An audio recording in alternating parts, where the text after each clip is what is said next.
토라쿠션 키티샤 조사할 때라는 제목으로 함께 은혜를 나누겠습니다. 출애굽기 30장 11절에서 34장 35절까지 말씀. 정한 제목이 키티샤 조사할 때. 오늘 아침에 기도하면서 갑자기 벤자민 생각이 났습니다. 벤자민. 우리 저 뒤에 벤자민 나무 하나죠. 한 그루가 서 있는데요. 작년에 저 벤자민에 얼마나 많이 그 열매가 맺혔는지요. 저는 평생에 벤자민의 열매가 맺힌다는 이야기를 들어보지도 못했고 또 보지도 못했어요. 저 나무를 제 기억에는 저 나무가 우리 그 2005년도 개척 초기 때부터 있었어요. 개척 초기 때부터 있었는데요. 그러니까 저하고 같이 한 벤자민이 10년 이상 됐죠. 그 전부터 있었는데 벤자민 나무에 열매가 맺히는 걸 처음 봤어요. 그래서 인터넷에 하도 신기해서 그 벤자민 나무의 열매를 찾아보니까요. 벤자민이라는 뜻이 번성하다, 번영하다, 뭐 행운하다, 뭐 그런 의미를 가지고 있더라고요. 그래서 작년에 벤자민에 이렇게 열매가 맺히고 뭐 보통 이 인터넷에 보면 벤자민의 그 열매가 있긴 한데 그렇게 많이 열리진 않았더라고요.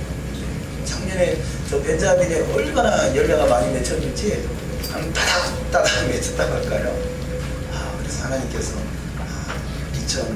작년이죠. 2014년에 뭔가 큰 열매를 맺게 하시는구나 라는 생각을 우리 갖게 됐고 또 성도들이 다 함께 기뻐했었습니다. 어쨌든 오늘 아침에 그 기도하면서 갑자기 벤자민이 생각난 것은 우리 오늘 토라쿠션 창세기 출판 기념회를 또 나름대로 갖게 됐습니다만 이런 것들이 하나님께서 예비하신 열매들이 맺히는 거구나 라는 생각을 갖게 됩니다. 근데 그 열매가 얼마나 많은지 몰라요. 그래서 그 열매대로 우리가 열매를 맺힌다면 아직도 수많은 열매들을 맺혀가야 됩니다. 저라는 인생은 제가 편지 한 장도 못 써본 인생이거든요. 사마하고 연애할 때도 연애 편지만 받았지 쓸 줄을 몰랐어요. 저는 거꾸로 됐었는데 이 글 하나를 제가 쓴다는 것은 제 인생에 상상도 못할 일이에요. 어떻게 하다 보니까 책을 썼더라고요. 뭐 적은 소책자지만 불편한 진실 해가지고 책을 냈잖아요. 뭐 이 책이 나오게 된 것이 제가 낸 것이 아니라 주변에서 여러분들이 도우셨기 때문에 되는 일이죠. 제가 한 것이 아니라 주님이 하신 것이죠. 주님께서 합력하여 선을 이루게 하시는 모습들을 볼 때 너무 감사하고 이런 것들이 참 하나님의 나라의 열매다 그런 생각을 하실 때 너무 감사합니다. 이 불편한 진실 소책자가 나왔죠. 토라쿠션 알리야 또 뭐 1회, 2회, 3회 계속해서 또 2달에 한 번씩 나오죠. 그런데 또 토라쿠션 창세기가 나왔으니 출애굽기, 레위기, 민수기, 신명기 계속해서 이어서 나오겠죠. 그러니까 제 인생 속에 있을 수 없는 일들이 벌어지고 있는 것이에요. 근데 있을 수 없는 일을 있게 하신 분이 하나님이신 줄 믿습니다. 어제 저녁에 우리가 에람샤바스를 가지면서 토라쿠션 시도를 읽을 때 그런 말씀이 전에는 안 보이던 말씀이 새롭게 보이더라고요. 하나님은 그야말로 있을 수 없는 일을 있게 하시는 분이 하나님이시다. 아멘. 그런 말씀이죠. 제 인생에 제가 책을 낸다는 건 있을 수 없는 일이에요. 인간 김필중에게는 있을 수 없는 일입니다. 그 인생 속에 하나님이 개입하시고 더더구나 히브리 관점에서의 토라가 접목이 되니까 있을 수 없는 일 속에 있을 수 있는 일들이 부지기수로 일어나더라는 거죠. 벤자민의 열매가 가득하게 열린 것 같지요. 이 앞으로 이 토라 회복의 열매들 하나님의 나라 우리 주님의 재림의 때에 다시 오실 주님의 때를 잘 예비할 수 있는 복된 열매들이 풍성하게 거치는 역사가 있을 줄 믿습니다. 벤자민은 번성, 번영, 행운하다. 이 함께하는 저와 여러분에게 진정한 행운아의 축복이 있으시기를 주의 이름으로 축원합니다. 제가 이 새벽에 나와서 새벽 예배를 드리고 아침에 한 7시나 7시 반쯤 되면 꼭 찾아오시는 손님이 한 분 계세요. 그분이 술이 거나해가지고 아직도 술이 덜 깨가지고 그 시간 되면 꼭 찾아오십니다.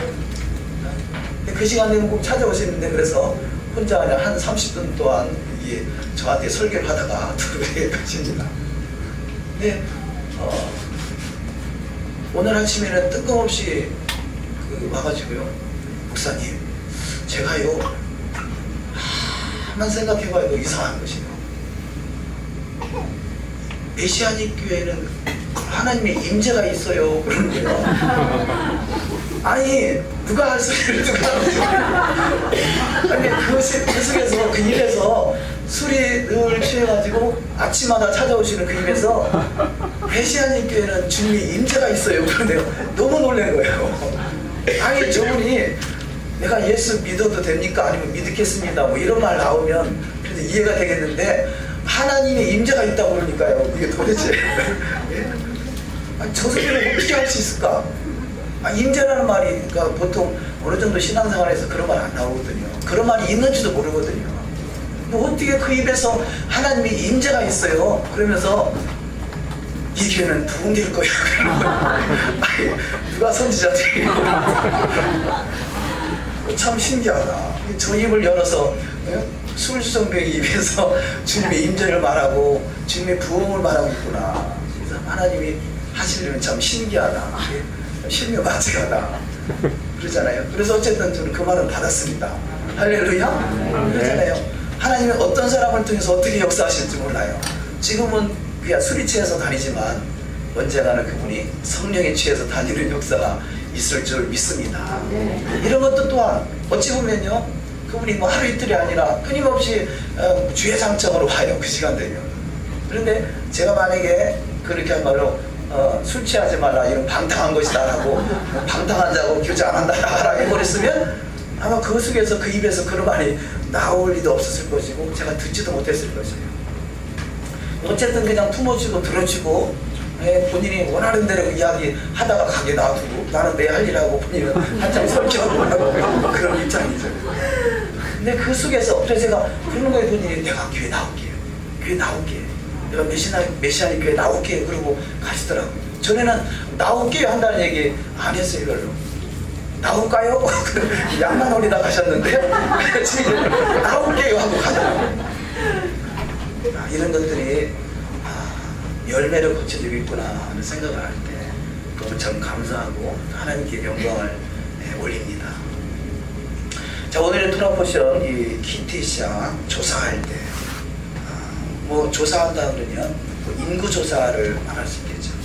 근데 이 키티샤라는 단어는 뭐 인구를 조사한다라는 개념보다는 들어올리다, 쳐들다, 깃발을 세우다, 또 명예로 손을 올리다, 눈을 들다, 그런 뜻을 가지고 있습니다.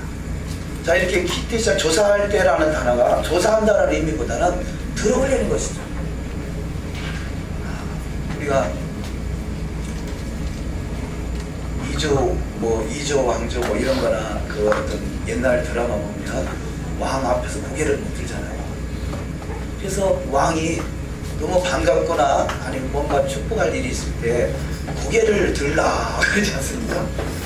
누구한테 고개를 들라 그러겠어요? 왕이 마음에 드는 누군가를 지명해서 고개를 들라 하지 않습니까? 그런 메시지인 거죠. 단순히 인구를 조사하는 것이 아니라 하나님이 너무 보시기에 참 좋아서 하나님 보시기에 너무 좋기에 고개를 들라라는 그런 메시지를 가지고 있는 거죠. 우리가 주님이 우리를 계수한다는 것은요, 주님이 고개를 들라 말씀하십니다.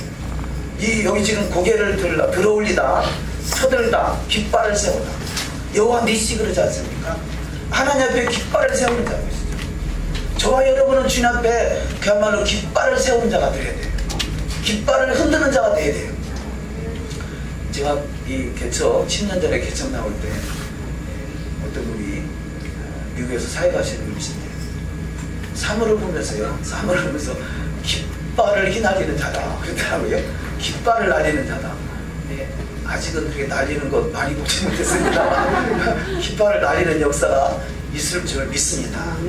어쨌든 우리는 하나님의 택함을 받은 택정을 입은 자로 깃발을 날리는 자가 됩니다.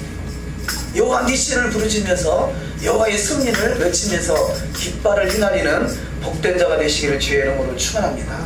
아니 어찌 보면요, 예전에는 사모가 오늘 전까지만 해도 세상에 깃발을 많이 날렸어요. 봉침을 가지고 깃발을 날리고 다녔거든요. 근데 어쩌면부터 뭔가 변화가 있는 것 같아요. 할렐루야. 이제는 주님의 깃발을 날리는 은혜가 있을 줄 믿습니다. 어쩌냐게 에랍샤가 참석하신 분은 알아요, 뭔 뜻인지. 시간상 다 말씀을 못 드리겠습니다. 그래서 주님의 깃발 날릴 자로 계수함을 받는 복된 자가 되시기를 주의 이름으로 축원합니다. 그러니까 주님이 계수하는 것이 그냥 계수하는 것이 아니라 깃발 날릴 자로 나로 택함을 받게 하시고 파수꾼으로 그야말로 주님 앞에 얼굴을 대면하신 자. 주님이 얼굴을 들라 하는 것은 얼굴을 대면하기 위함이잖아요. 우리 신앙의 가장 큰 축복은 주님과 얼굴과 얼굴을 대면하는 것이에요. 이 세상에서 주님을 잘 믿어서 예수 그리스도를 잘 믿어서 복받는 어떤 물질의 개념이 아니라 주님과 얼굴을 대면하는 것이 가장 큰 축복인 것입니다. 왜냐하면 그분이 신랑이니까. 신부는 신랑의 얼굴을 보는 것이 제일 큰 축복인 것이에요. 신랑과 신부가 서로 맞이할 수 있는 것, 그것이 임재고 그것이 주님의 빛이시기 때문에 주님의 빛이 우리 가운데 비쳐서 빛나는 인생으로 여호와의 영광을 드러날 수 있는 영광스러운 주인공이 다 되는 역사가 있을 줄 믿습니다. 두 번째 말씀으로 1년에 은 반세겔씩 하나님께 바치게 바치라 그러죠. 근데 왜 그 미드라시에 보면 모세에게 사람의 수를 세지 말고 은 반세겔을 바치라 하느냐. 이 반세겔은 하나님께서 그 인구를 그 낸 숫자만큼 인구를 조사하기 위한 하나님의 방책인데, 만약에 숫자를 세면 마귀도 숫자를 센다는 거죠. 그 마귀는 무슨 숫자를 세느냐, 사람이 하나님의 형상대로 창조된 인생들이 죄를 짓는 죄의 숫자를 세는 거죠. 그래서 하나님이 그 마귀가 이 하나님의 형상대로 창조된 사람들의 죄의 숫자를 세지 못하게 하기 위해서 하나님께서 세계를 반세계를 내라 했다는 거죠. 그래서 반세계는 누구나 다 내야 되는 것이죠. 반세계는 부자나 가난한 자나 누구나 다 동일하게 반세계를 냅니다. 그래서 이것이 계속 발전해서 성전세가 되고, 예수께서도 바로 이 성전에 세금을 내기 위해서 그 베드로에게 물고기를 잡아서 그 입에서 한 세계를 꺼내서 너와 나의 세금으로 내라 이렇게 말씀하죠. 이런 이 말씀들이에요. 자, 신약에서 나오는 예수께서 하신 말씀이나 예수님이 제자들이 하신 말씀들은 다 성경적인 말씀이라면 다 그것이 토라에서 나오는 말씀이에요. 시편과 시가서와 선지서에서 이 구약에서 나오는 말씀이죠. 그러니까 구약과 신약은 구약은 옛 언약이고 신약은 새 언약으로 딱 구별된 것이 아니라 구약과 신약은 하나인 것입니다. 아멘. 구약의 토라가 기초라면 그 기초의 토대 위에 바로 이 신약의 오늘날의 교회가 세워진 것이죠. 그런데 이 구약의 이 토라 기초가 없는 상태에서는 뭔가 집이 젖은 것 같지만, 그러나 바람이 불고 비가 나고 창수가 나면 다 무너진다고 그래요. 오늘날의 교회가 무너지는 소리가 들리고 있어요. 왜 그렇습니까? 기초가 없기 때문이죠. 토라가 빠졌기 때문에 그렇습니다. 그러나 여호와의 말씀 토라가 접목되고 이제는 그 모든 교회마다 다시 살아나는 그런 축복된 교회가 다 되어야 될 줄 믿습니다. 자, 여기 반세계를 내는 그 세계는 생명의 속전이다 그럽니다. 생명의 속전을 드릴 때 온역이 없어지게 한다. 두 번째, 생명의 속전은 부자나 가난한 자나 공평하게 자기 의무를 행하게 하시고, 세 번째, 생명의 속전은 이스라엘 자손의 기념이 되어서 생명을 속하게 한다. 또 예수께서 물고기 입을 열어서 반세겔의 생명의 속전을 내는 것을 볼 수 있습니다. 마태복음 57장 27절 합독하십니다. 그러나 우리가 그들이 실족하지 않게 하기 위하여 내가 바다에 가서 낚시를 던져 모르는 고기를 가져 입을 열면 돈 한 세겔을 얻을 것이니 가져다가 나와 너를 위하여 주라 하시니라. 아멘. 자, 여기서 물고기 입을 열어서 한 세겔을 꺼내서 반 세겔을 나눠서 드린 것이 바로 이 토라에서 나오는 말씀을 하고 있는 것이죠. 예수께서 하신 말씀은 결단코 나는 내 자의로 말하지 않는다 하셨어요. 오직 여호와께서 하신 말씀만 한다고 하셨죠. 아멘. 그래서 바로 여호와께서 하신 말씀대로 바로 이 한 세계를 꺼내서 너와 나의 생명의 속전으로 드리라, 그 말씀하고 있는 것입니다. 자, 세 번째, 물두멍에서 손을 씻어야 하는 이유에 대해서 오늘 토라 포션을 말씀하고 있습니다. 첫 번째, 제사장들이 회막에 들어갈 때 손을 씻지 않으면 죽는다 하시고요. 성소에 들어갈 때 수족을 씻는 것은 영원한 규례라 하십니다. 여기서 수족 그러죠. 손과 발. 예수님께서 제자들이 발을 씻깁니다. 예수께서 제자들이 발을 씻긴 것은 바로 6월절 행사, 6월절 성만찬식에서 이제는 예수님은 그야말로 6월절 어린 양이 돼서 십자가로 올라가실 것이고, 제자들은 성전으로 올라갈 그 성전에 들어가기 전에는 반드시 손과 발을 씻어야 된다는 거죠. 그래서 주님께서 손발을 씻어주신 것이에요. 바로 이 박달라 마리아가 향유를 부어서 예수님의 발을 씻은 것, 머리털로 발을 씻어준 것은 바로 주님을 수족을 씻어주신 거죠. 왜냐하면 그분이 성소로 들어가야 되기 때문에 그것을 미리 준비했던 것입니다. 마리아는 아마 그 사실을 알고 했는지 모르겠는지 모르지만 하나님의 감동하심으로 수족을 씻어드린 거죠. 세 번째, 예수께서 제자들의 발을 손수로 씻어주십니다. 마리아는 예수의 발을 향유로 씻어드린 것, 이것이 바로 토라에 있는 말씀을 응하게 하시는 것이죠. 예수께서 누가복음 4장 12절 이하 말씀에서 이사야 61장의 말씀을 대언하시면서 내 가난한 자에게 복음을 전하게 하시려고 하시는 말씀도, 바로 예수께서 하신 말씀도 다 성경을 응하게 하신 것 같이 우리는 이 토라의 말씀을 응하는 삶이 돼요. 토라의 말씀대로 이루어가는 삶이 가장 복 있는 삶이 되는 줄 믿습니다. 누가복음 7장 44절 이하 말씀을 합독하십니다. 너는 내게 발 씻을 물도 주지 아니하였을 때 이 여자는 그 머리털로 닦았으며 너는 내게 감람도 주지 아니하였을 때 그는 향유를 내 발에 부었느니라. 너희 동네에서 우리 발에 묻을 먼지도 너에게 떨어버리노라. 그러나 하나님의 나라가 가까이 온 줄을 알라. 아멘. 자, 여기 말씀에 예수께서 이 발을 씻어주고 또 이 마리아가 여자는 눈물로 내 발을 적시고 그 머리털로 닦았으며, 또 11절에 너희 동네에서 우리 발에 묻은 먼지도 너에게 떨어버리노라. 왜 복음을 전하는데 가서 받아들이지 않거들랑 너의 발에 먼지도 떨어버리라 그러냐? 하나님의 나라는 거룩한 나라이기 때문에 이 세상 것이 묻어서는 아니 되는 것이죠. 그래서 성전에 들어가기 전에 반드시 손과 발을 씻어야 되는 것이에요. 세례 요한을 통해서 이 물로 침례를 받지 않습니까? 근데 교회에서는 뭐라고 그럽니까? 마치 침례가 예수님이 새로 만든 어떤 예식같이 되어버렸어요. 그것이 침례냐 세례냐 무엇이 맞느냐, 오랜 동안 2000년 동안 무엇이 맞느냐 피터지게 싸우고 있어요.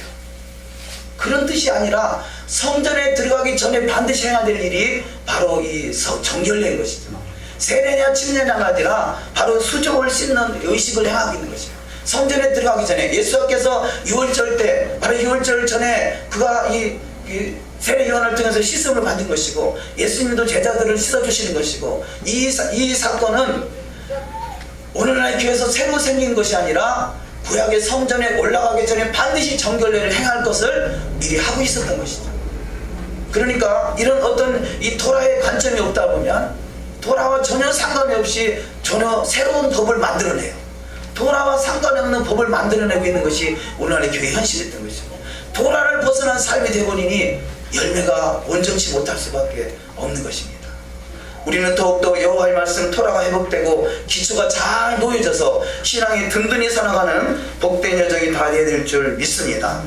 네 번째 말씀, 거룩한 관여를 또 만들어서 바르고 부으라라는 말씀을 본문에서는 하고 있습니다. 여기 관여와 또 향을 만들죠. 향. 근데 이 향은 아무 타인에게나 붓거나 사람에게 붙는 것이 아니다는 거죠. 타인에게 붓거나 만드는 자는 백성 중에서 끊쳐지리라. 오늘날에는 어찌 보면 향을 사람에게 부으려고, 사람에게 바르려고 만들고 있잖아요. 물론 이 세상에서 만드는 것과 하나님께 드리는 것은 구별이 되겠지만 성전에서 나오는 향은 하나님께 올려드리는 것입니다. 그래서 오늘날의 기도가 향이 된다고 하잖아요. 자, 과거에는 재물이 향이 됐다라면 지금은 성전이 없는 시대요. 저와 여러분의 기도가 향이 돼서 하나님이 흠양하시고 하나님께서 그 응답하시는 축복의 향이 날마다 올라가시기를 주의 이름으로 축원합니다. 다섯 번째, 부사례를 지명. 하나님께서 부사례를 또 통해서 오홀리압을 또 붙여서 하나님의 성전을 짓게 합니다. 출애굽기 31장 6절을 합독하십니다. 내가 또 단 지파 아히사막의 아들 오홀리압을 세워 그와 함께하게 하며 무릇 지혜로운 마음이 있는 자에게 내가 지혜를 주어 그들로 내가 내게 명한 것을 다 만들게 할지니. 아멘. 자, 이 부사렐과 오홀리압이 하나님의 성전을 짓는 데 사용된 것을 보면 무릇 지혜로운 마음이 있는 자다 이렇게 말하고 있어요. 가장 좋은 것은 위로부터 빛들의 아버지께로부터 내려옵니다. 하나님의 은혜가 있는 자, 그 하나님의 은혜를 알고 하나님의 은혜를 사모하는 자, 그 은혜를 사모하는 자에게 더욱더 큰 은혜 위에 은혜를 부어주시는 역사가 있을 줄 믿습니다. 우리는 지혜로운 마음이 있어야 돼요. 더욱더 주님의 지혜로 말미암아 세상 지혜가 아니라 위로부터 내놓은 지혜로, 위로부터는 그 마음, 주님의 마음을 가지고 신앙의 여정에 승리하는 여정 되시기를 주의 이름으로 축원합니다. 이거 엊그저께 금요일 날 낮에 서울에서 기독교 보수 원형 회복 운동을 하기 위한 일원으로 대전에 내려오셔서 모임을 가졌습니다. 그래서 목회자가 몇 분 이렇게 모였었는데, 그분 입에서 보수 원형 회복 운동을 하기 위해 원하시는 그분 입에서요 토라 이야기가 나오더라고요. 오세오경 토라가 회복돼야 된다 나오는데 너무 기절촉분했어요. 어떻게 하면 토라를 전할 수 있을까? 그냥 노심초사하면서 살살 제가 지금 들어가고 있는데, 아니 그분 입에서 토라가 회복돼야 된다 그러니까요. 그러잖아요. 이 한국에서 제일 큰 이 협의하면 이 한기총 그러잖아요. 한국 기독교 총연합회 한기총.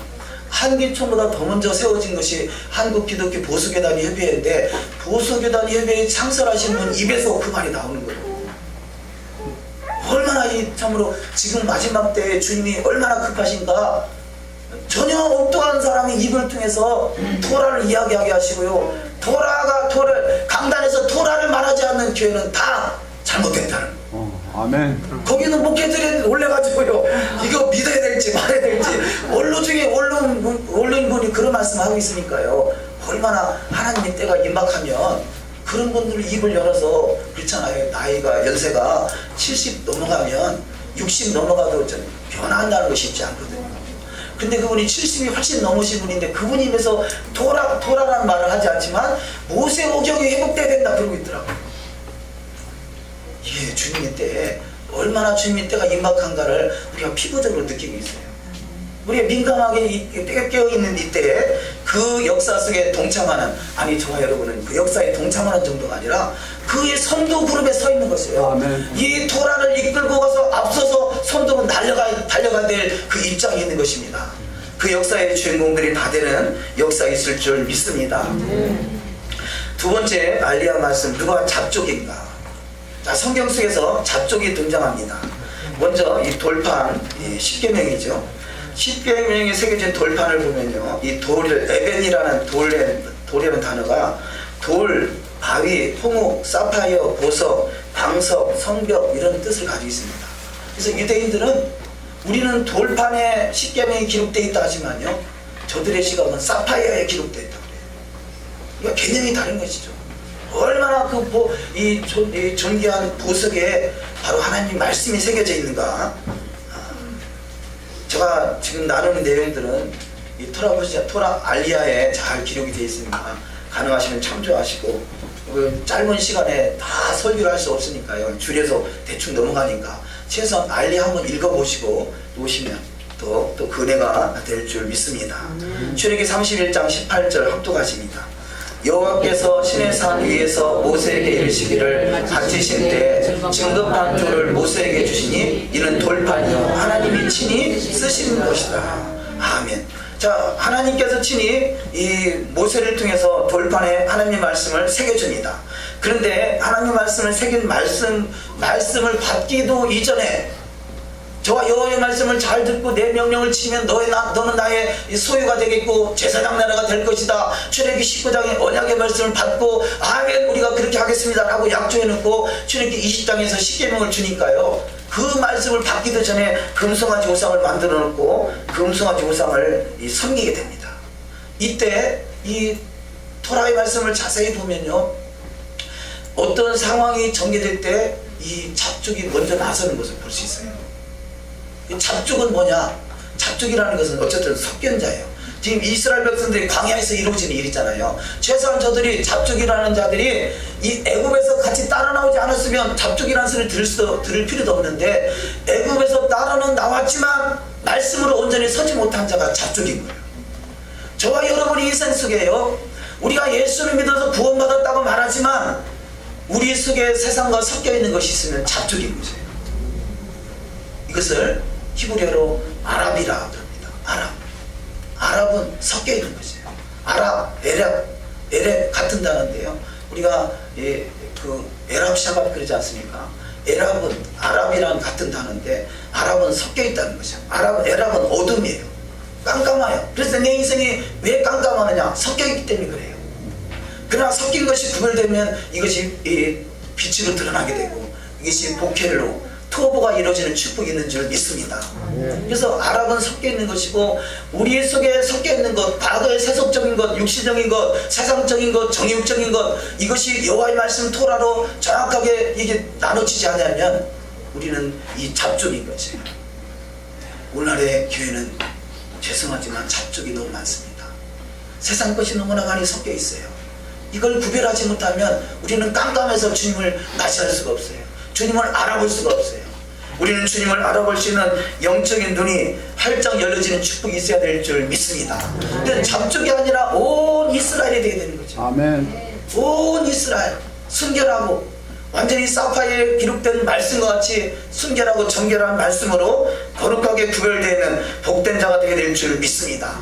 그래서 이렇게 구별하라는 뜻으로 손도 씻고 발도 씻고 우리 마음도 씻고, 그래서 이 몸의 육체의 할례가 중요한 것이 아니라 마음의 할례를 받아라 라는 말씀들이 마음과 육체가 하나 돼서 온전히 주님의 나라에 입성하는, 하나님의 성소에 입성하는 자가 다 되게 될 줄 믿습니다. 금송아지 우상을 만들 때 이 미드라시에 보면 홀이 그때 죽었다 그럽니다. 성경 속에서 이 아론과 홀이 이 모세의 손을 들어서 아말렉 족속을 멸했던 그 아론과 홀이 어떻게 죽었는가는 이 성경에 기록되어 있잖아요. 그러나 미드라시에 보면 이 당시에 금송아지 우상을 만들려고 했을 때 모세는 시내산에 올라가고 이스라엘 백성들은 잡족과 섞여가지고 잡족이 먼저 막 이 우상에 대한 이야기하고 불평하고 그러니까 같이 동달아서 이스라엘 편이 한 편이 돼가지고 이 아론과 홀에게 우리도 금송아지 우상을 만들어야 되겠다고 이렇게 건의를 해요. 그때 홀은 죽음을 불사하고 반대했어요. 그때 홀은 돌에 맞아 죽게 되고 아론이 그 모습을 보고 이래서는 나도 죽게 생겼구나 라고 해서 어떻게 해서 시간을 끌어보려고 했었던 것이 금송아지를 만들게 됐다 표현하는데요, 어찌하든 이 홀은 하나님의 말씀대로 이루기 위해서 그가 돌에 맞아 죽고 나니까요, 하나님이 그 인생 속에 그를 반드시 축복하겠다고 약속했다는 거죠. 그래서 홀이 죽을 때 하나님께서 말씀합니다. 홀이 너는 나를 경외하기 위하여 죽는구나. 꼭 보상하리라. 너의 자손들이 중요한 일을 맡을 것이고 이스라엘의 우두머리가 되리라. 그래서 이 훌의 자손이 바로 부사렐이고요. 이 부사렐의 후손에서 다윗이 나온 것이고 다윗의 후손 속에서 예수 한마시아가 나오시고요. 그러니까 이렇게 믿음으로 살았던 믿음의 계보 속에 위대한 하나님의 성군이 나타나게 되더라고요. 저와 여러분 인생 속에 어찌 보면요, 돌에 맞아 죽는 인생이 우리의 인생 속에 펼쳐진다 할지라도 그것을 믿음으로 받고 나갈 때 그 대대손손이 큰 영광을 받을 수 있는 복된 자가 다 될 줄 믿습니다. 아멘. 세 번째, 아론의 자세. 자, 이스라엘과 잡족의 차이가 무엇인가?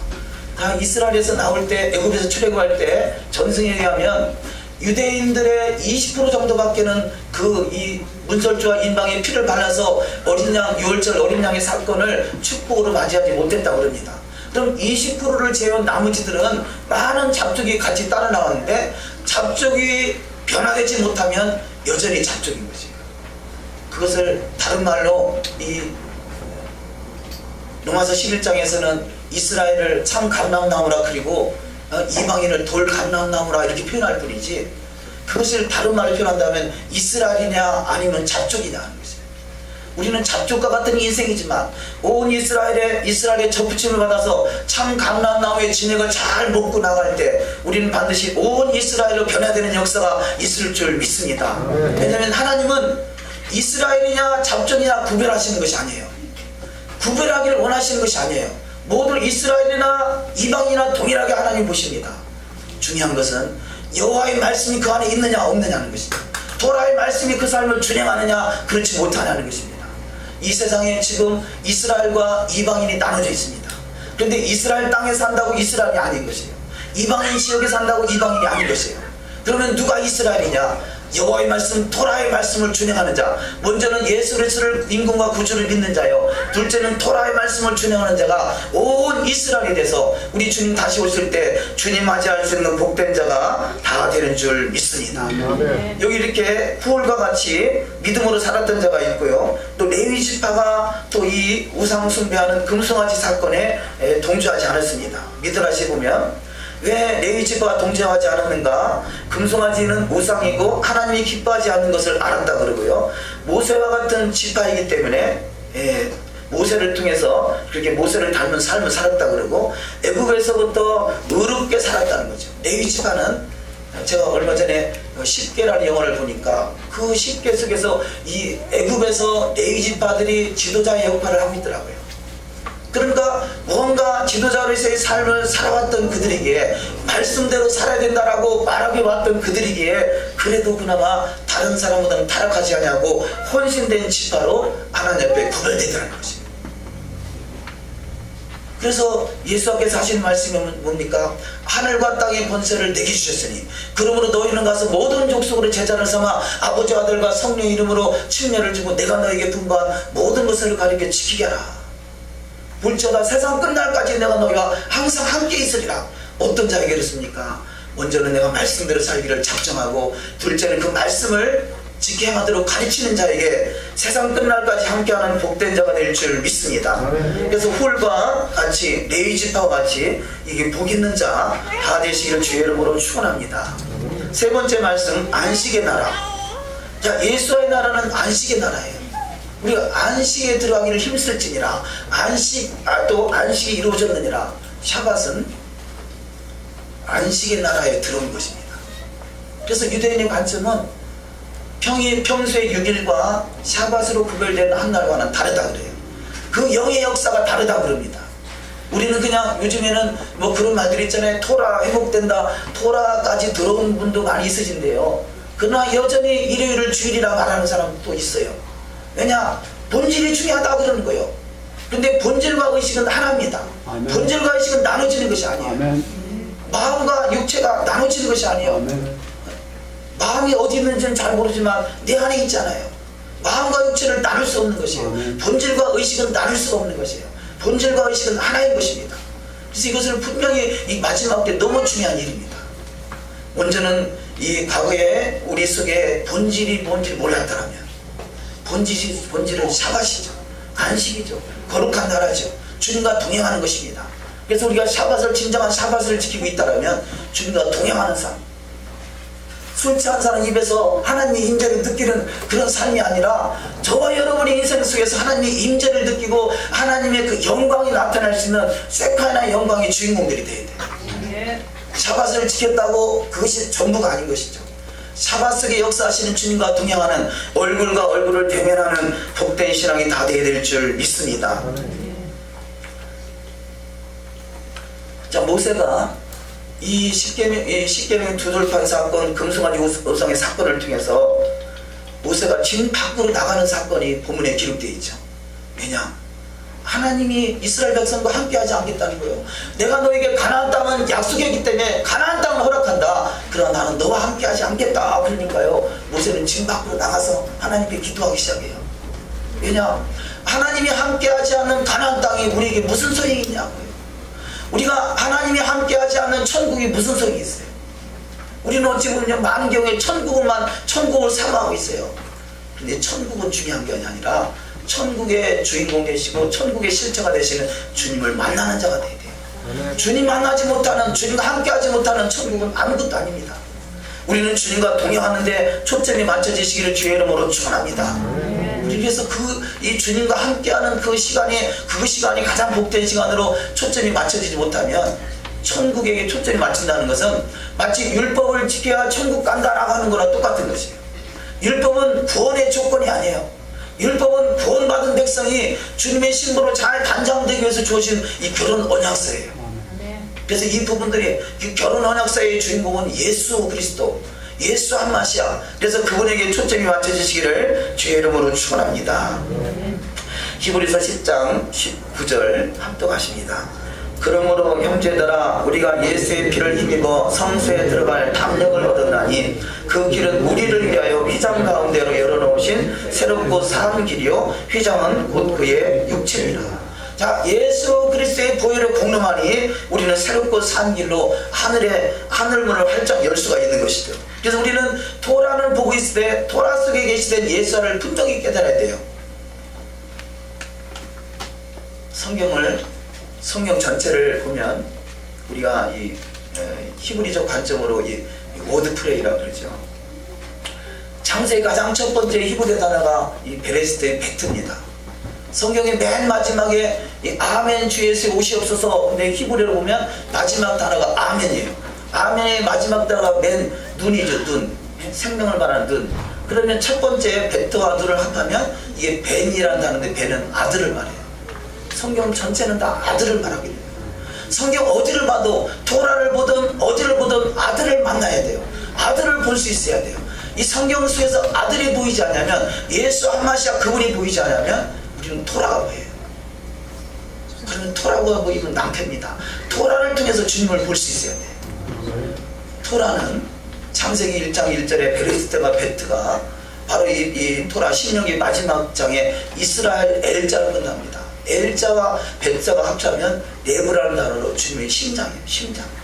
토라는 주님의 심장이에요. 토라는 율법이 아니라 토라는 주님의 심장이에요.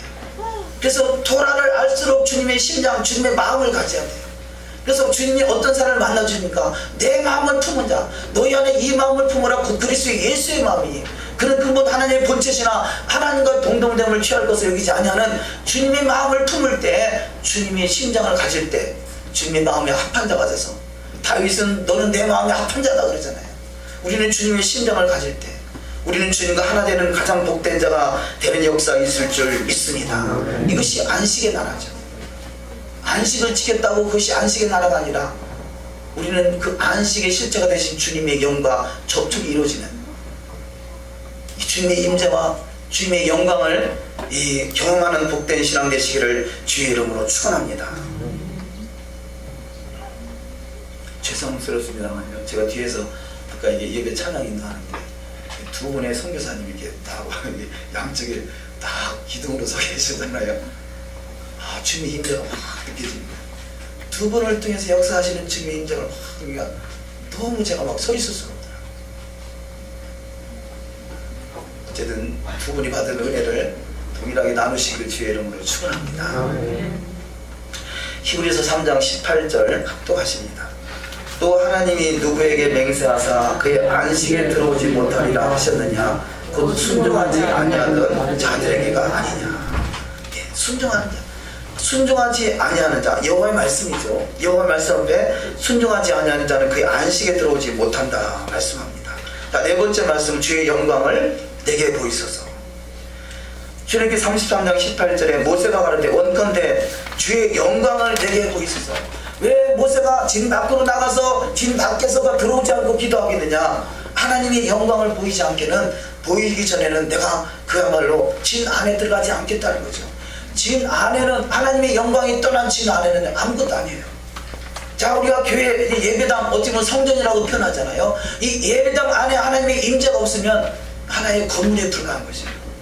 교회는 주님의 임재가 있어야 돼요. 주님의 영광이 있어야 돼요. 주님을 경험하는 시간이 있어야 돼요. 주님을 누리는 자가 되어야 돼요. 주님과 함께하는 그 시간이 가장 복된 시간이 되어야 돼요. 그래서 늘 어느 곳에 있든지 주님과 동행하는 신앙의 여정 되시기를 주의 이름으로 축원합니다. 출애굽기 33장 19절 합독하십니다. 여호와께서 가라사대 내가 나의 모든 선한 형상을 내 앞으로 지나게 하고 여호와의 이름을 내 앞에 반포하리라. 나는 은혜 줄 자에게 은혜를 주고 긍휼히 여길 자에게 긍휼을 베푸느니라. 아멘. 나의 모든 선한 형상을 내 앞으로 지나게 한다. 여호와의 말씀 토라가 우리 속에 있으면요 하나님의 선한 형상이 나타나게 됐어요. 하나님의 선한 일을 위해서 우리를 지으셨다고 말씀하십니다. 우리가 토라를 지킨다 말하지만 내 삶 속에 열매가 없다라면, 선한 형상이 내 안에 나타나지 않는다라면 우리는 뭔가 잘못된 것이에요. 우리는 많은 부분에서 판단하고 정죄하는 일 너무나 많아요. 이것이 잡족이 하는 일이에요. 우리 속에 진짜 주님의 마음이 들었다면, 주님의 심장이 있다면요 우리가 어떤 상황에 닥쳤을 때 애통하는 마음이 있어요. 내가 저 영혼을 보면서 대면 애통하며 눈물 뿌리며 기도할 수 있는 마음이 있는가? 아니면 토라를 가지고 나는 이렇게 하는데 너는 왜 이러냐고 판단하고 있지 않느냐? 제 모습이에요. 제가 예전에 부목사를 했을 때 제가 생각해도 섬찟섬찟해요. 이 사역자들이 많이 있었어요. 얼마나 제가 득달했는지 몰라요. 나는 이렇게 하는데 너희는 왜 이렇게 하느냐? 그것이 우리 모습 속에 얼마든지 비춰줄 수 있다는 것이에요. 우리는 주장하는 자가 아니라 우리는 먼저 선을 행하는 자, 하나님의 선한 형상을 나타낼 수 있는 복된 자가 되어야 될 줄 믿습니다. 이렇게 나의 모든 선한 형상을 내 앞에 지나가게 한다는 거예요. 하나님이 지나가게 하시고 하나님의 형상을 보시겠다는 것이에요. 그래서 바로 이런 사람에게 나는 은혜 줄 자에게 은혜를 주고 긍휼히 여길 자에게 긍휼을 베푸신다 말씀합니다. 예수께서도 영광 중에 나타나셨다 하시죠. 누가복음 9장 31절 합독하십니다. 영광 중에 나타나서 장차 예수께서 예루살렘에서 별세하실 것을 말씀하세요. 자, 하나님의 영광이 임한다는 것은요 하나님의 나라와 이 땅의 나라가 연결된다는 것이에요. 그래서 하나님의 영광이 임하는 것은 지성소죠. 자, 성전들은 이 성전들은 구원이요, 성소에는 이것이 하나님의 임재라 표현한다면 그 지성소에는 하나님의 영광이 나타나는 것이에요. 하나님의 영광이 임하는 것은요 하늘과 땅이 연결된 것이에요. 하늘과 땅이 통일된 것이에요. 그래서 하늘에서 한 신령한 복이 내려오는 자리가 바로 지성소예요. 하나님의 영광이에요. 그래서 그 하나님의 영광이 임하는 자리는 예언이 임하는 것이에요. 하나님께서 그래서 지금 예수께서 영광 중에 나타나서 장차 예수께서 예루살렘에서 별세할 것을 말씀하셨다. 장차 되어질 일을 말씀했다는 거죠. 성경은 다 하나님의 말씀이 영광 중에 기록된 것이에요. 우리가 그 영광 안에 들어가면 이 하나님의 말씀이 무슨 뜻인지 깨달아져요. 그래서 성경을 보면 볼수록 깨달음의 깊이가 달라나가지 않습니까? 은혜를 받으면 받을수록 영광의 깊이가 달라지는 것이에요. 우리는 반드시 영광 안에 거할 수 있는, 그래서 장태되어질 일들이 확 일목요연하게 깨달아지는 은혜가 있으시기를 주의 이름으로 축원합니다. 그런데 이 영광은, 이 성경의 말씀은 영광으로 기록된 말씀이기 때문에 이미 미래의 모든 말씀들이 과거에 다 기록되어 있다는 거죠. 그래서 옛적 선한 그 길에 미래가 다 들어있다는 것입니다. 이미 시초부터 종말을 다 말씀하고 있어요. 우리는 성경을 제대로 이해한다면 이미 종말을 다 잘 가장 복되게 준비하는 복된 자가 될 줄 믿습니다. 누가복음 9장 33절 두 사람이 떠날 때 베드로가 예수께 여짜오되 주여 우리가 여기 있는 것이 좋사오니. 아멘. 자, 변화산상에서 주님의 영광을 대면했던 베드로와 요한과 야고보는 여기가 좋사오니 그래요. 하나님의 영광이 임하면요 세상과 나는 간구도 없어져요. 구속한 우리 주님만이 드러나게 되고요, 그곳에서 주님의 영광이 좋아서 영광에 머물기를 원하고 영광을 떠나지 않기를 사모해요. 우리는 주님이 찾아오시는 것을 이 방문이라 그럽니다. 방문. 그것이 부흥이라 할 수 있습니다. 그런데 많은 경우는 주님이 방문하셨다 그냥 그치는 것이 많아요. 계속 주님의 영광이 머물러야 돼요. 주님이 함께하는 삶이 돼야 돼요. 우리는 어쩌다가 방문하는 정도의 주님이 아니라 주님과 동행하는 신앙 다 되시기를 주의 이름으로 축원합니다. 세 번째 말씀은 성경 전체가 하나님의 영광이 임하여 은혜와 긍휼과 평강 가운데 임하기를 원한다는 말씀으로 성경 전체가 시작의 말씀이 그래요. 특별히 신약의 말씀 보면 이 신약의 말씀이 은혜와 평강이 함께 할지어다, 은혜와 평강이 넘칠지어다, 은혜와 평강과 긍휼이 넘쳐날지어다, 그런 말씀이 계속되어 있죠. 하나님의 영광이 임하면 은혜와 긍휼과 평강이 넘치는 삶이 될 줄 믿습니다. 그래서 그 영광을 사모하라는 것이죠. 주님의 임재를 사모하라는 것입니다. 시편 41편 2절 말씀 합독하십니다. 내 영혼이 하나님 곧 살아계시는 하나님을 갈망하나니 내가 어느 때에 나아가서 하나님의 얼굴을 배울까. 하나님이여 주는 나의 하나님이시라. 내가 간절히 주를 찾되 물이 없어 마르고 황폐한 땅에서 내 영혼이 주를 갈망하며 내 육체가 주를 악무하나이다. 그러면 너희도 신령한 것을 사모하는 자인즉 교회에 덕 세우기 위하여 풍성하기를 구하라. 아멘. 우리가 드려진 예배로 만족하는 것이 아니라 그곳에서 주님의 영광을 대면해서 그 주님과 함께 할 수 있는, 동행할 수 있는 복된 여정으로 삼아라는 것입니다. 그래서 먼저는 우리가 샤밧을 지키고 샤밧 안에 역사하시는 주님의 영광을 우리가 함께하는 복된 신앙이 다 되실 줄 믿습니다. 처음으로 회복시키는 하나님, 다섯 번째 알리야. 하나님은 반드시 처음으로 회복한다는 거죠. 좀 전에 말씀드렸던 이 원형 회복, 이 보수 원형 회복 운동의 일환으로 토라가 이 모세오경이 회복돼야 된다는 말씀이, 그 말씀을 듣는 순간에 제가 기적을 첫붕할 뻔했는데요. 그것이 뭡니까? 처음, 하나님이 처음 정한 것은 영원한 것입니다. 아멘. 하나님이 처음 정한 것은 영원하다 말씀과 같이요, 처음 정한 것이 뭡니까? 에덴이죠. 그래서 에덴이 회복되게 하는 것이 바로 메시아 왕국이에요. 창세기에 있는 말씀이 회복되는 것이 계시록이다. 쭉 지나가보다가 이렇게 하니까 안 되고 저렇게도 안 되고, 이스라엘도 하나님 선택해 보니까 안 되고, 그러면 이렇게 또 교회를 따로 세워서 교회를 세우겠다, 그런 취지가 아니라 하나님은 처음에 허락하신 그것을 회복하기 위해서 이스라엘이 필요한 것이고 교회가 필요한 것이에요. 그런데 이 처음에 정하신 에덴을 회복하기 위해서 반드시 필요한 것이 있는데, 그 필요한 것, 보수원형 찾기 운동에서 이 가장 첫 번째로 내놓는 주제가 창조의 목적이 뭐냐고요. 자, 사람을 창조한 목적이 뭐냐? 나름대로 여러 가지 의견이 나올 수 있을 것입니다. 하나님 우리를 영광을 위해서 창조했다 그러니까, 내가 내 영광을 위해서 창조한 자를 오게 하라 그러니까, 내가 주님의 영광을 위해서 살아가는 것입니다 라고 표현할 수 있어요. 그럼 어떻게 주님의 영광을 나타낼 것이냐, 또 영광이 뭐냐라고 했을 때 과연 우리 어떻게 답할 수 있을 것인가. 근데 히브리적 관점에서는요, 영광은 당연한 것이지만 우리가 분명히 기억해낼 것인데, 하나님의 창조의 목적을 세 가지로 딱 말씀드릴 수 있습니다. 그것은 뭐냐? 첫 번째가 예수와, 두 번째가 토라, 세 번째가 이스라엘입니다. 창조의 목적, 그래서 창조의 목적이 뭐냐 했을 때 이스라엘과 토라와 예수와가 하나 되어야 되는 거죠. 회복되어야 되는 거죠. 오늘날의 교회는 예수 안에 있어요. 예수 그리스도는 있어요. 토라가 없어요. 이스라엘이 없어요. 지금 이스라엘의 눈을 열어주는 시대예요. 많은 부분들이 이스라엘 회복과 또 이스라엘이 뭔지를 알아가는 시대에 있어요. 그래서 바로 예수 그리스도를 만난 자가 이제는 이스라엘이 뭔지 만나는 시점에 와 있고요. 근데 거기가 끝이 아니라 예수와 이스라엘과 이제는 토라가 회복돼서 토라가 하나가 될 때, 이것이 바로 온 이스라엘이요, 이것이 창조의 목적이요, 이것이 에덴의 회복된 자요, 이것이 메시아 왕국인 것이죠. 주님이 다시 오셔서 통치하실 주님의 나라가 이스라엘과 토라와 예수와가 하나 된 자예요. 우리는 반드시 이 부분이 회복되는 역사가 있어야 될 줄 믿습니다. 자, 이 말씀의 의미들을 처음 돌판, 하나님이 모세를 통해서 하나님이 친히 돌판을 깎아서 십계명을 기록한 것을 모세가 깨뜨려 버렸잖아요. 두 번째는 하나님 어떻게 하느냐, 네가 친히 돌판을 깎아가지고 나한테 오라는 거예요. 처음 것을 깨뜨리면요, 두 번째 것을 회복하기 위해서는 반드시 대가가 지불돼야 돼요. 우리는 신앙을 거저먹으려면 안 돼요.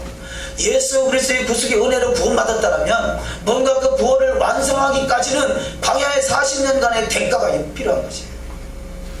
물론 예수 믿는 순간부터 토라를 벗어나지 않는 삶이 됐다면 얼마나 좋겠어요. 그러나 우리가 온전치 못하게 그 대가를 지불해야 된다. 그래서 나의 삶 속에 토라가 회복되는 과정 속에서 많은 대가가 지불될 그런 과정들이 있을 수 있어요. 그런 걸 두려워하지 마세요. 이것이 바로 하나님의 우리를 창조의 역사, 우리 처음과 같이 회복하기 위한 하나님의 역사라는 거죠. 아브라함이 본토 친척 아버지 집을 떠나 내가 지시할 땅으로 가라. 내가 너로 큰 민족을 이루겠다고 약속합니다. 근데 그 약속의 말씀, 너의 씨를 통해서 하나님이 이루겠다고 하신 약속의 말씀을 어느 순간에 나이가 이 90이 다 돼가는데 자녀도 없고, 그러니까 순간적으로 이 사라의 번뇌를 통해서 하가를 통해서 이스마엘을 낳잖아요. 그 이스마엘을 낳는 사건을 통해서 이 또 아브라함은 대가를 지불합니다. 너는 할례를 행해서 영원한 언약의 증표를 나에게 보여라. 너가 바로 너를 통해서, 너의 후손을 통해서 자손이 하늘의 별과 같이 바다의 모래같이 많게 하신다는 것을 너가 믿게 하기 위해서 언약의 증표를 요구하는 것이죠.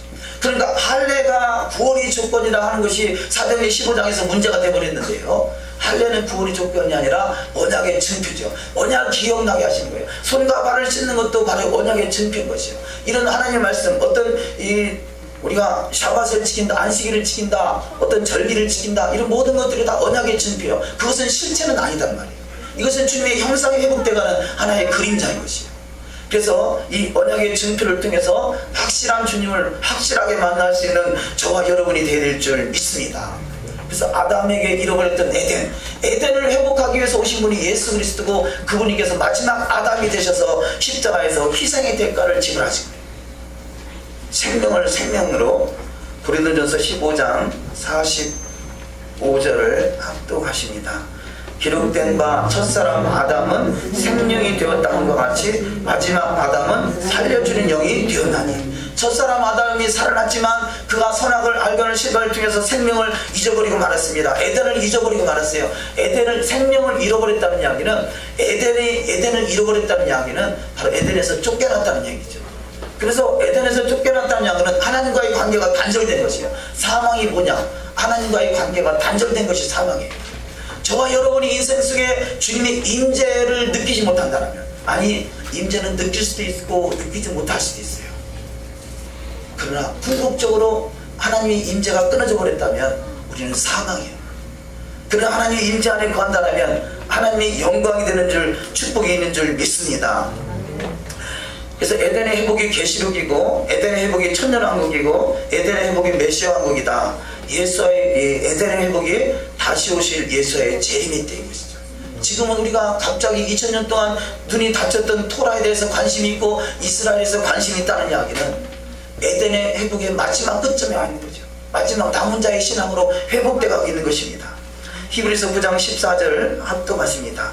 하물며 영원하신 성령으로 말미암아 흠없는 자비를 하나님께 드린 그리스도의 피가 어찌 너희 양심을 죽은 행실에서 깨끗하게 하고 살아계신 하나님을 섬기게 하지 못하겠느냐. 이로 말미암아 그는 새 언약의 중보자시니 이는 첫 언약 때 범한 죄에서 속량하려고 주구사 부심을 입은 자로 하여금 영원한 기업의 약속을 얻게 하려 하시니라. 이르되 이는 하나님이 너희에게 명하신 언약의 피라 하고.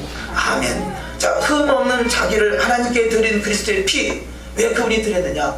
아담의 언약을 회복하기 위해서, 첫사람 아담의 언약을 회복하기 위해서 흘리신 피와 같이 저와 여러분이 예수 안에서 온전한 아담의 언약을 붙들고 믿음으로 살았다면 문제가 없지만, 그것이 그야말로 애굽에서 가나안까지 11길이면 갈 수 있는 길이지만 40년의 광야를 가는 인생들이 있더라는 거죠. 우리는 할 수만 있으면 그 시간을 단축하고, 할 수만 있으면 환난을 벗어날 수 있는 것은 여호와의 말씀으로 돌이키는 겁니다. 온전한 주의 말씀이 회복되는 신앙, 하나님의 첫사랑, 그것을 첫사랑이라 할 수 있죠. 처음 것을 회복하는 신앙이 다 되시기를 주의 이름으로 축원합니다. 자, 6번째, 가나안 장사꾼을 몰아내라. 이 시간상 간단하게만 보고 넘어가겠습니다. 가나안이라는 뜻은 장사꾼이라는 뜻입니다. 장사꾼. 왜 가나안의 7 족속을 몰아내려 하느냐? 자, 가나안에 들어가기 전에는요, 만약에 저들이 너의 편이 되거들랑 받아주라, 그러나 너희를 대적하거들랑 무찔러라, 아니면 피해라, 이렇게 표현하는데, 가나안은 무조건 다 죽이라는 거죠. 가나안은 장사꾼이에요. 우리 안에 그래서 주님이 성전에 들어가서 장사꾼들을 다 몰아내잖아요. 요한복음 2장 14절 합독하십니다. 성전 안에서 소와 양과 비둘기 파는 사람들과 돈 바꾸는 사람들이 앉아있는 것을 보시고 노끈으로 채찍을 만드사 양이나 소를 다 성전에서 내쫓으시고 돈 바꾸는 사람들의 돈을 쏟으시며 상을 엎으시고 비둘기 파는 사람들에게 이르시되 이것을 여기서 가져가라. 내 아버지의 집으로 장사하는 집을 만들지 말라. 장사꾼이 뭡니까? 자기 배만 불리는 자예요. 우리가 신앙을 내 배를 불리기 위해서 하고 있다면 우리는 장사꾼입니다. 우리는 온전한 여호와의 말씀 토라 세 가지죠. 예수와 토라와 이스라엘 회복된 신앙이 아니면 우리는 잡종입니다. 우리는 잡종이나 장사꾼이나 이런 것들 섞여 있는 것들을 다 뽑아지고 오직 주님의 영광만 드러날 수 있는 복된 신앙 내야 될 줄 믿습니다. 자, 그래서 할례나 수족을 씻는 일이나 여호와절 절기나 다 주님을 깊이 만나기 위한 하나님의 그림자인 것이고 모형인 것이죠. 그래서 6월절 절기는 무엇을 말합니까? 6월절 절기는 구원의 절기요, 오순절은 토라의 절기요, 토라를 주시고 토라를 말씀 옆에 마음판에 새기게 하기 위해서 오순절날 성령이 강림하십니다. 수장절은 재림의 절기, 주님의 구속의 때를, 재림의 때를 기다리도록 주어지는 메시지입니다. 6월절을 통하여 구속하신 하나님의 은혜를 기억하게 하시고 오순절을 통하여 토라로 신부 단장하도록 성령을 부으시고 초막절을 통하여 예수의 재림의 때를 위하여 준비하게 하십니다. 마지막 영광에서 영광으로. 자, 모세의 얼굴에 영광의 광채가 빛이 난다겠죠. 근데 정작 모세는 모르고 있더라 그래요. 왜냐면 내 얼굴을 내가 볼 수 없기 때문에. 거울을 봤다라면 잘 알 수 있겠지만 거울을 보지 않고는 자기를 보지 못합니다. 우리가 여호와의 말씀을 토라를 준행하는 삶을 살다 보면요, 나도 모르게 빛이 나게 돼 있어요. 왜냐면 빛은 위로부터 내려오는 빛이 나에게 비치기 때문에 나는 모르지만 내 안에 그 영광이 나타나기 때문에. 미드라시 보면 유대인의 관점에서는 마지막 메시아 왕국에 입성할 신자가 누구냐? 여호와의 영광이 얼굴에 빛으로 드러나는 자라고 해요. 우리는 화장품을 통해서 빛이 나게 하는 것이 아니라 여호와의 영광이 빛이 저와 여러분에게 비춰주는 모세와 같은 빛나는 인생 되시기를 주의 이름으로 축원합니다. 이것이 우리가 살아갈 때 주님의 영광의 빛이 우리 가운데 비춰지면 빛을 받아서 마치 태양의 빛이 달을 통해서 반사돼서 달이 빛이 나는 것 같이 보여지듯이 저와 여러분 인생 속에 주님의 영광의 빛이 비춰지면 그 인생 속에 빛이 나는 인생, 모세와 같이 빛이 나는 복된 인생이 다 될 줄 믿습니다.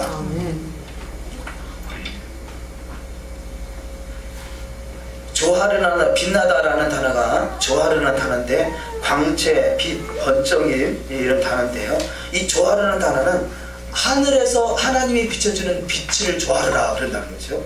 그래서 에스겔서 8장 2절에 내가 보니 불같은 형상이 있어 그 허리 이하 모양은 불같고 허리 이상은 광채가 나서 단쇠 같은데 하나님의 영광의 빛이 비춰지면 저와 여러분이 하늘의 빛이 비춰지는 이 복된 여정이 다 될 줄 믿습니다. 자, 시편 72편 17절 이하 말씀을 합독하시리다. 그의 이름이 영광이며 그의 이름이 해와 같이 장구하리로다. 사람들이 그로 말미암아 복을 받으리니 모든 민족이 다 그를 복되다 하리로다. 그의 구슬이 장구하고 그의 왕위는 해같이 내 앞에 항상 있으며 아침 빛같이 뚜렷하고 달같이 아름답고 해같이 맑고 깃발을 세운 군대같이 담담한 여자가 누구인가. 아멘. 여기 지금 아가서 6장 10절은 바로 주님의 신부들이죠. 주님의 신부들. 아가서는 이 지성소의 계시를 말씀하고 있어요. 지성소의 계시, 바로 우리 읽은 말씀과 같이 아침의 빛같이 뚜렷하고 달같이 아름답고 해같이 맑고 깃발을 세운 군대같이 당당한 여자가 누구인가. 이들이 주님의 신부입니다. 아멘. 주의 말씀, 여호와의 말씀 토라로 잘 단정되면 이렇게 아침 빛같이 빛이 나는 인생이 돼요. 과거에 우리는 예수 믿기 전에 예수를 믿지만 여전히 깜깜한 아랍과 같은 이 에렙의 인생이 시작이에요. 그래서 저녁이 되면 아침이 되니는 바로 깜깜한 인생이 아침의 빛으로 새벽빛까지 광명한 빛으로 드러나는 인생이 바로 주님의 신부들인 것이죠. 여호와의 말씀 토라를 통해서 더욱더 단장되는 저와 여러분이 될 줄 믿습니다. 마태복음 13장 43절 이하 말씀 합독하십니다. 그때 의인들은 자기 아버지 나라에서 해와 같이 빛나리라. 귀 있는 자는 들으라. 그들 앞에서 변형되사 그 얼굴이 해같이 빛나며 옷이 빛과 같이 희어졌더라. 이사야 30장 26절. 여호와께서 자기 백성의 상처를 싸매시며 그들의 맞은 자리를 고치시는 날에는 달빛은 햇빛 같겠고 햇빛은 7배가 되어 7날의 빛과 같으리라. 아멘. 모세를 통해서 역사하셨던 하나님, 모세가 십계명에 하나님이 친히 새겨준 말씀을 들고 시내산에서 내려올 때 그 얼굴에 광채가 났습니다.